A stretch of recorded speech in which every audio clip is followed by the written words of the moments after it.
Right now, I would say the best way to earn an income as a writer, if you're nonfiction, is to set up an account on Medium.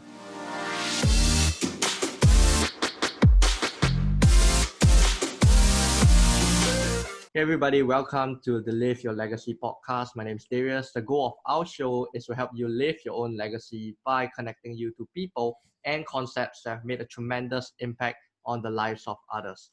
Today's legacy guest is a best-selling author of many books, and he is one of the leading experts when it comes to writing an idea out of your head and turning it into a book. He has been featured on numerous platforms like Forbes, Huffington Post, and he has his own podcast which teaches people how to become a writer today. This guy is the man where everybody goes to when they want to get an idea out of their head and start writing articles as well as writing best-selling books. So introducing our guest today, Bryan Collins. Welcome to the show, Bryan. Thank you for having me on, Darius. I nearly didn't recognize myself with that introduction, but very nice to talk to you. Okay, so how do you become a full-time writer as you are today, Bryan? Yeah, it's a really good question. So I'm 38, and ever since I was 5 or 6, I wanted to write, and I always wanted to write after reading the children's book, The BFG by Roald Dahl.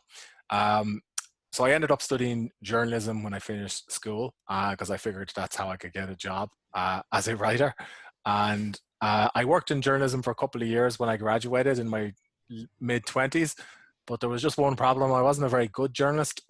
My stories were late and they weren't well researched, and generally I struggled to make a living, and I had to balance working as a journalist with working in another career in social care. And then the recession happened in 2008, and I lost all my journalism contracts as a freelance journalist, and I pretty much gave up on earning a living from writing. So I started working full-time in social care in Ireland, but I still, felt an urge to write. So I ended up joining a creative writing group in the Irish Writer Centre in Dublin, and we met once a week in this old Georgian building, and we studied like writing literary fiction and non-fiction, and that gradually got me back into different types of writing that weren't journalism. And from there, I ended up saying to myself, well, if I'm not a journalist, maybe perhaps I could write literary fiction. So I tried that for a few years and I didn't get very far. I think I was shortlisted in a few competitions, but I didn't win anything. But this time, instead of giving up, I decided to turn to nonfiction, and I started looking at different types of nonfiction that I could do something with or earn a living from. And that brought me to blogging, and I decided to set up my own blog, which at the time was a technology blog. I wanted to set up the Irish Life Hacker, which was a mistake because it's very hard for one person to compete with a big news organization. So I eventually changed what my old site was called to what it's now called, which is Become a Writer Today. And that was in 2013 or 2014. And I guess along the way, I picked up some freelance writing jobs as a copywriter. I also started learning about self-publishing and all the different things that nonfiction writers do online today. So yeah, that's how I became a writer, or my story. So thanks for sharing your story, Bryan. So now that you have gone through, how many years has it been since you started writing already? How many years? So yeah, I would have worked as a journalist for about 5 or 6 years. So that would have been up until 2008 or 2009 when the recession happened. Then I would have written literary fiction for about 5 years. So that brought me up till 2013. And then I started my site in late 2013, 2014, and now it's 2020. So I guess I've been writing online for 6 years. Okay, and now that you have written online for so many years, what is a common difficulty for you when it comes to writing out content? Yeah, so that's the first difficulty that I faced is what I really enjoyed that you could write something and press publish without anybody saying you can't do that. I didn't have to ask for permission. And that to me was the most amazing thing. I could write something and have it online in minutes. And then I realized that nobody was actually reading what I was writing. So I said to myself, well, how can I get visitors to my blog? So then I started studying secondary skills like search engine optimization and what it takes to have a professional looking website that visitors don't just land on and say, this is terrible, this is scammy, I'm leaving. Uh, so when I started studying these things, then I realized that I needed to pay for web hosting, and I needed to pay for a professional WordPress theme, and I needed to pay for maybe a logo to give it an, a nice look and feel. And all of that cost money. So that led me to, now I have a little bit of traffic and I have expenses. So how can I pay for my expenses as a writer online? So that was kind of the first big challenge. And I think that's the challenge that many new writers have, is how can I earn an income from my writing, firstly? And secondly, how can I actually get people to read my work? Okay, so now that you talk about earning like a side income from writing, right? What do you think is the best way for people to start earning an income from writing when they're just starting out? Uh, that's a good question. Right now, I would say the best way to earn an income as a writer, if you're nonfiction, is to set up an account on Medium and to join the Medium Partner Program. So Medium is a social media network for writers, and if you're a member of the partner program, you will get paid based on how your articles perform. If they get reads or claps, well, not so much claps, but if they get engagement, and it's relatively easy to earn, $100 each month from Medium. And often, I know $100 may or may not be a lot of money. It's certainly not enough to quit your job, but getting paid to write can flick a switch in your head, so it can make you think that maybe, I could turn this into something a bit more than a hobby I pursue, late at night or at the weekend. And the Medium Partner Program takes all of the technical challenge that I described out of the equation and lets you just focus on good things like copywriting, headlines, writing engaging articles, and considering who your reader is. So that's what I would recommend to somebody who wants to start out. So when you said that for Medium alone, you can probably earn $100 per month, is that by writing every single day, or what do you think would be the best way for people to start out on Medium, since you mentioned about it? Yeah, and it's actually worth pointing out that the top writers on Medium earn 5 figures a month. So $100 is easy, but you can graduate as you write more often. The best way is to find publications on Medium that you would enjoy reading. So, for example, if you wanted to write about entrepreneurship, there's a couple of publications on Medium that are aimed at startups. I think one of them was actually called The Startup. Right? Yeah, so you can just apply to be a writer on those programs via clicking a button on Medium. It's really easy to do. And then you just read a couple of articles on that publication,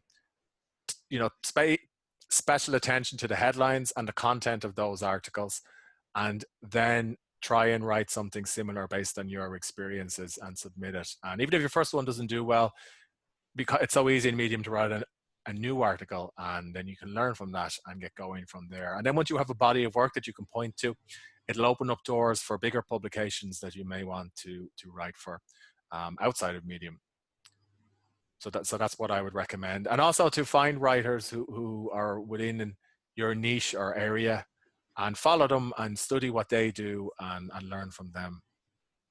So when you mentioned about following people in your industry, can you name us a few examples of people that you actually follow that write really great articles online?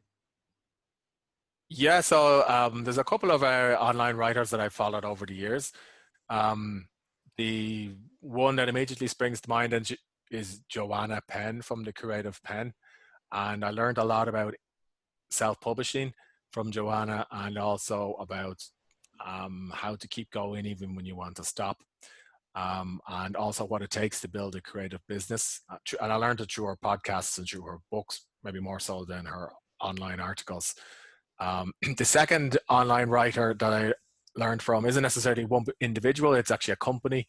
So they would be Copy Blogger, which was a site set up by Bryan Clark, which is all about the business of writing, and how you can use words to build relationships with your readers and customers. And that opened my eyes to the types of writing that lie outside of journalism. More recently, I've learned from writers like John Morrow of Smart Blogger. And these days, writers I admire online, with Tim Ferriss, who I'm sure your audience are very familiar with, Definitely. and James Clear, who I interviewed for my podcast last year. So he wrote the excellent book Atomic Habits. But I think he does a great job of working stories into the articles that he publishes. So yeah, they would be at least three of the types of writers that I would So admire or follow online. So thanks for sharing with us who are the people that you're currently following so that our audience as well can go and follow these people. And so Yeah, a common difficulty for people is when they're writing, right? I think this is a very common thing when you're a beginner, is that it's quite hard for some of them to place their thoughts into words. So what is your yep. best approach to dealing with this? Yeah, that's a really common problem that new writers have. So there's a couple of things that I would suggest. Firstly, to set aside a portion of time each day, ideally 30 minutes, where you will write without editing yourself, and you will write about whatever comes to mind. I like to do this early in the morning because I suppose I have three kids, and I just find it's a time when I feel more open to creative writing. But it doesn't have to be early in the morning. But you basically sit down at your desk and you could just write about what you did yesterday. You could write about something on your mind. You could write about a story you're working on. But the idea is to get the words out of your head without actually stopping to fix grammar and punctuation mistakes or to clarify your ideas. And if you get into the habit of doing those 30-minute sessions every day, they'll quickly stack up on top of each other. And before you know it, you'll have several thousand words. And that's when the magic happens, because once you've got several thousand words, then you can edit and fix your writing so it makes sense for readers. And of course, you're going to edit at a different time of day to when you wrote. And so, for people who are starting out as well, how does one generate brilliant ideas? Because I've seen like all your different Amazon books and the number Yeah. of articles that, by the way, guys, if you all don't know, he's posting articles like almost everywhere. You guys should really check him out. So, like, how does one keep generating such so many ideas? Like, where do all these creativity ideas stem from? Yeah, that's a good question. So, well, the short answer is just to keep writing, because then you will have more work that you can use. The longer answer is to consider the types of books that you read and ask yourself, could you write them? So a couple of years ago, I went on a story writing workshop with Robert McKee, who wrote the excellent book Story, and it's all a book about storytelling and screenwriting. And at the end of the workshop, I went up to Robert and I said, how does a writer identify what they want to actually write about? Like, how do they pick a genre? Should I write thrillers? Should I write science fiction? Should I write business self-help? And Robert McKee said, write what you love to read. So I went home that night and I looked in my Kindle library, and at the time I was trying to write thriller books, but when I looked at my Kindle library, it was full of business books. It was full of books about self-help and entrepreneurship and non-fiction. There wasn't much fiction in it, and yet I was spending all my time trying to write fiction. So what I did then is changed to writing non-fiction. And then once I had an idea of the type of niche or genre that I wanted to focus on, then I found that I had a lot more ideas. And not all, you use the word brilliant there, Darius, in your question. So I would also say to lower the bar for what makes a good idea or a bad idea. Just get it out of your head, and don't worry, don't judge it, don't have any preconceptions about the idea. Because sometimes you'll be surprised by what works and what doesn't. Okay, and then so now that we talk about coming up with ideas, how does one continue to stay creative and create articles that gets people to read? Right? Because some, like what you say, one of your common difficulties is you wrote articles but nobody reads, right? So what is the best strategy for us to keep writing articles that people actually read?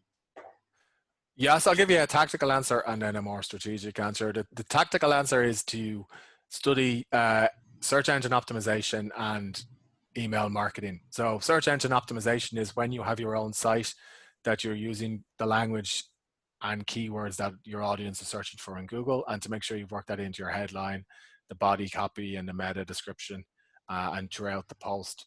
And then when somebody lands on your article or post from a Google search result, there's an opt-in box for your email list where it'll say something like, join now to get access to my report about whatever your topic is. So then when you publish something new, then you're able to send them your latest article, and that will help website visitors become loyal readers of your work. And if you're writing on Medium, you could just have a call to action at the bottom of your Medium article pointing to a landing page where somebody can join your email list. So I would also consider your strategy for connecting with readers. And to do that, ask yourself who you're writing for. Because if you write for everybody, I think it was Stephen King who said your writing will get a bit lonely and cold, or maybe it was Ernest Hemingway. So instead, ask yourself, what do you want to help them accomplish if you're going to educate them, or perhaps you want to inform them or entertain them or inspire them. And who is your ideal reader? What age are they? Where are they from? Where do they live? What are their hobbies? What do they like to read? And then when you clarify all of that down, it'll help you address them directly rather than trying to write for everyone. And if you're still having problems with that, just think of a friend or a family member and write directly to them instead. But that will help you clarify your ideas rather than just writing generic articles that nobody will read. I really love how you decided to split them into two. One is a tactical and one's a strategy side. I think especially for the beginners, probably they'll go with the strategy side while still learning the tactical side. But I think it's very important that you mentioned about things like SEO, right? So what are the daily routines that you do which helps you in your writing, since you're churning out probably articles every single day, right? So what are some daily routines that you do which helps you in writing? Yeah, well, I guess I've actually reduced the amount of articles I'm churning out because each day, but I still follow the same writing routine in that I would try and focus on something creative in the morning at the moment between 6 and 7:30, although that time does change, and that's because I've got three small kids, including an 18-month-old baby. So I'll try and write without editing myself, or I'll work on an outline of an article. Um, and I'll try and do that 4 or 5 days a week, and then I'll try and edit later in the afternoon or late morning. And what I will also do is on Sunday evening, I will consider my writing for the week, and I will look at the articles that I'm going to write, and I will ask myself which ones are the top 3 articles for the week in question, and then I'll focus on those. Process will be a bit different if I was working on a book, in that I would break a book down into acts and chapters, and then I would pick a chapter to work on a given day and an act to work on a given month.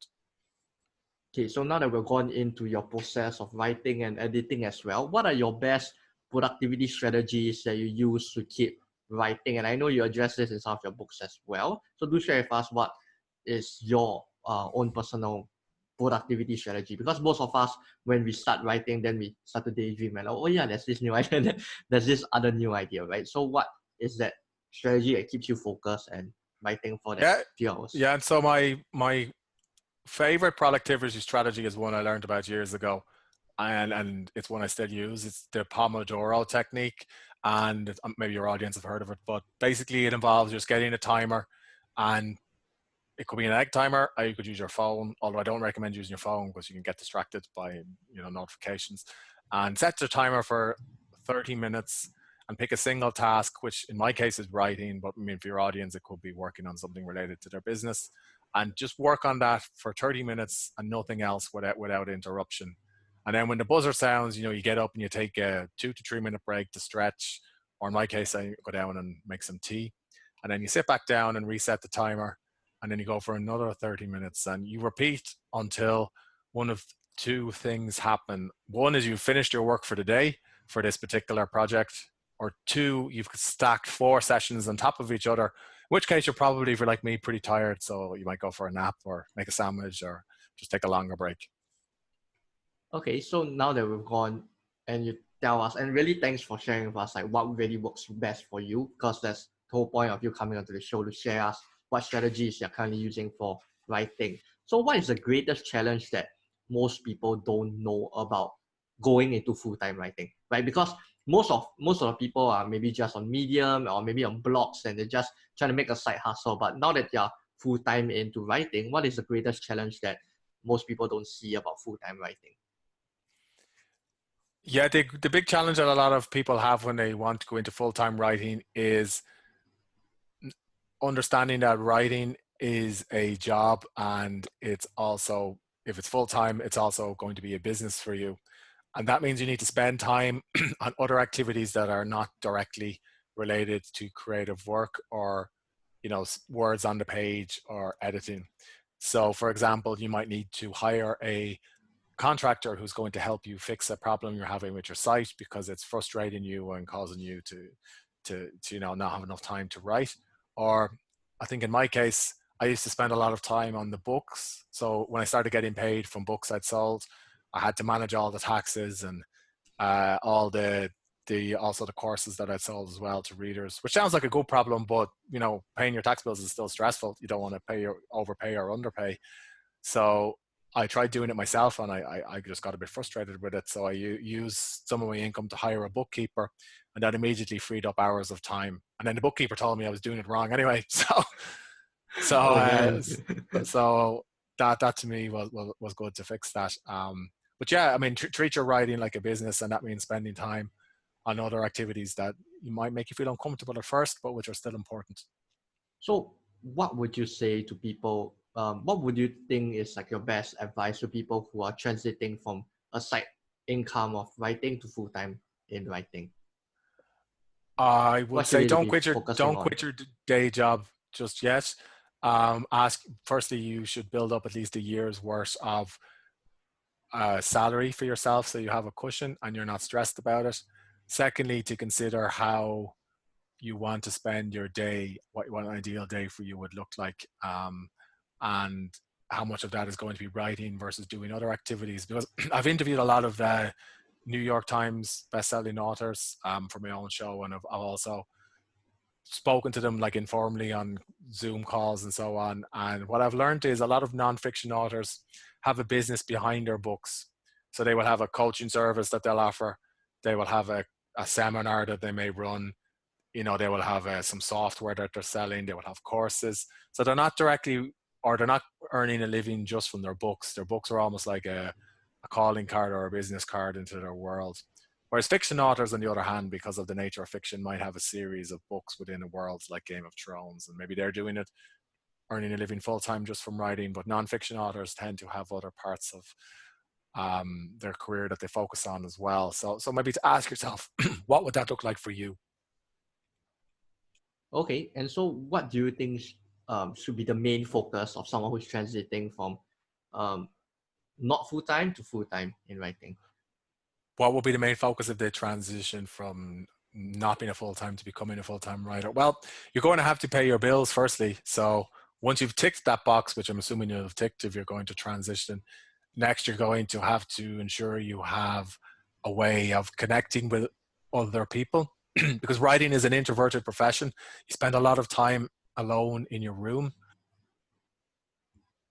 So who are you going to connect with? Like, for example, I like to spend time in the evening when we're not on lockdown because of coronavirus, going to CrossFit, or I'm in a local running club where we train for long distance events, and that gives me time to connect with other people and do something physical and outdoors, which I think is important, because if you're spending a lot of time at your desk by yourself, it's not necessarily good for your physical and mental health.